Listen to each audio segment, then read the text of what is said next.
Niat pamer skill di Karnaval, Tongkat Mayoret melayang hingga menimpa kepala temannya. Aksi unjuk kemampuan pemain Mayoret berujung peristiwa tak mengenakan. Pasalnya, pemain Mayoret tersebut tak sengaja melepaskan tongkat Mayoret miliknya hingga menimpa seorang wanita. Wanita tersebut diketahui merupakan salah satu peserta Karnaval.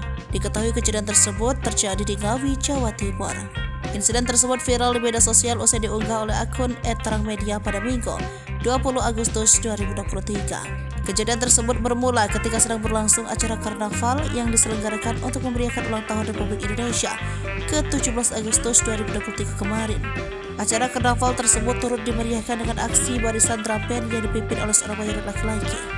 Sementara itu di sebelah pemain Mayoret tampak seorang wanita yang berdiri mengenakan pakaian daerah berwarna hijau. Setelah pemain Mayoret melakukan atraksi, tongkat sepanjang kurang lebih 100 cm yang dilempar justru menimpa wanita di sebelahnya. Tongkat tersebut jatuh tepat mengenai kepala sang wanita yang juga terlihat sedang mengenakan aksesoris seperti mahkota. Sesaat setelah tertimpa, sang Mayoret pun sempat memastikan kondisi wanita tersebut. Namun, setelah dicek, tiba-tiba saja wanita tersebut jatuh pingsan tepat di tangan Mayoret yang sedang memegangnya.